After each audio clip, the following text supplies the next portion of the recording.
राम राम सबको। कैसे हो आप लोग। अब मैं आपको कार्तिक मास की पूरे महीने के अध्याय सुनाऊंगी। और कार्तिक नहाने का बहुत ज़्यादा फल है और कार्तिक नहाने से हमें बहुत ज़्यादा फलों की प्राप्ति होती है। और कार्तिक में हमें दीप दान बहुत ज़्यादा करना चाहिए और तुलसी माता की पूजा ज़रूर करनी चाहिए। और कार्तिक में ब्रह्म मुहूर्त में उठ के हमें 5 और 4:30 5 बजे के बीच में ही नहाना चाहिए। ये बहुत ज़्यादा शुभ फलदायी होता है। तो अगर आप नहीं हो उठ सकते तो जो लोग तो आप तारों की छाव में आप 5:30 पौने 6 तक आप नहा लीजिए और नहा के पूजा पाठ करके ही कार्तिक माह तक सुन के ही खाना चाय पीजिए। आपको बहुत ज़्यादा शुभ फलों की प्राप्ति होगी। और आज है कार्तिक मास का 5वां अध्याय और उसे हम पढ़ेंगे। राजा पृथु ने कहा, हे मुनि जी, आपने कार्तिक मास में स्नान का फल कहा। अब अन्य मासों में विधिवत स्नान करने की विधि, नियम और उद्यापन की विधि मुझे बतलाइए। देव ऋषि नारद बोले, हे राजन, आप भगवान विष्णु के अंश से उत्पन्न हुए हैं, अतः यह बात आपको मालूम ही है। फिर भी मैं आपको यथाचित विधान बतलाता हूँ, ध्यान से सुनिए। अश्विन मास में शुक्ल पक्ष की एकादशी से कार्तिक के व्रत करने चाहिए। शुभ सुबह ब्रह्म मुहूर्त में उठकर जल का पात्र लेकर गांव से बाहर पूर्व या उत्तर दिशा में जाएं। दिन में अथवा शाम को कान पर जनेऊ चढ़ाकर पृथ्वी पर घास के सिर को पकड़े से ढककर मुंह को बल पूर्वक भली भांति बंद करके थूक व सांस को रोककर मल व मूत्र का त्याग करने के पश्चात मिट्टी व जल से भली भांति अपने गुप्त अंगों को धोएं। तत्पश्चात जो मनुष्य दांतों नहीं करता उसके सब मंत्र निष्फल हो जाते हैं, अतः दांत और जीभ को यत्न पूर्वक शुद्ध करना चाहिए और निम्नलिखित मंत्र पढ़कर वृक्ष से दांतों तोड़नी चाहिए। हे बृहस्पति, तुम हमें आयु, कीर्ति, तेज, प्रजा, पशु संपत्ति, महाज्ञान, बुद्धि, विद्या हमको प्रदान करो। यह मंत्र पढ़कर दूध वाले वृक्ष पर से बाहर अंगुल की दांतुन तोड़कर व्रत या श्राद्ध के दिन दांतुन नहीं करनी चाहिए।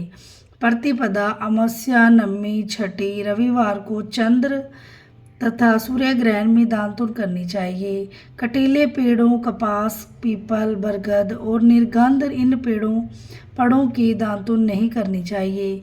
पश्चात भली भांति स्नान करके फूल, माला, चंदन और पान इत्यादि पूजा की सामग्री लेकर प्रसन्न मन व भक्ति पूर्वक भगवान शंकर के मंदिर में जाना चाहिए। वहाँ सभी देवी देवताओं का अर्घ्य, आचमनीय आदि वस्तुओं से अलग अलग पूजन करना चाहिए। प्रार्थना एवं प्रणाम करना चाहिए। फिर भक्तों के स्वर में स्वर मिलाकर श्री हरि का कीर्तन करना चाहिए।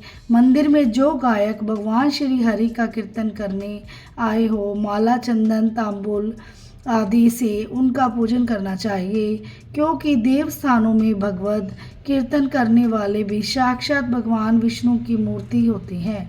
यह लोग सतयुग में विष्णु जी की अपनी तपस्या, योग और दान द्वारा भगवान को प्रसन्न करते हैं, मगर कलयुग में भगवत गुणवान ही भगवान श्री हरि को प्रसन्न करने का प्रधान साधन माना गया है। नारद जी ने राजा पृथु से कहा, हे राजन, मैंने एक बार भगवान से पूछा, हे प्रभु, आप अधिकतर कहाँ रहते हैं।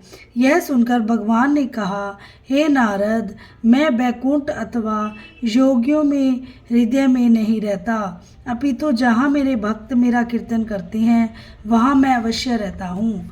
जो मनुष्य चंदन, माला आदि से मेरे भक्तों का पूजन करते हैं उनसे मेरी ऐसी प्रीति होती है जैसे कि मेरे पूजन से भी नहीं हो सकती।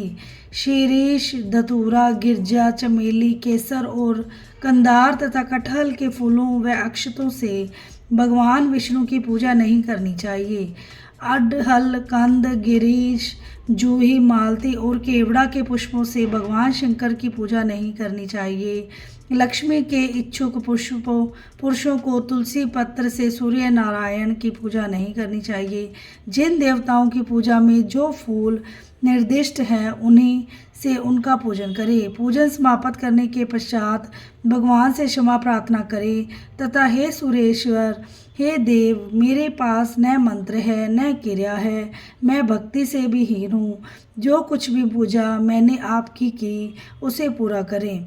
ऐसी प्रार्थना करने के बाद दंडवत प्रणाम वह दो क्षमा प्रार्थना करके भगवान कीर्तन करना चाहिए, श्री हरि की कथा सुननी चाहिए और प्रसाद ग्रहण करना चाहिए। इस तरह से बताई गई विधि के अनुसार जो मनुष्य कार्तिक व्रत का अनुष्ठान करते हैं वह संसार के सभी सुखों को भोगते हुए अंत में मुक्ति को प्राप्त होते हैं। बोलो श्री विष्णु भगवान की जय हो। तो कार्तिक मास में हमें विष्णु भगवान की यथाशक्ति प्रेम भाव से पूजा करनी चाहिए। और आपको मेरी वीडियो अच्छी लगती है तो चैनल को लाइक शेयर एंड सब्सक्राइब ज़रूर करें। और भी पूरा कार्तिक महात्म की अध्याय सुनने के लिए चैनल को लाइक सब्सक्राइब ज़रूर करें। जय श्री श्याम। नारायण नारायण नारायण।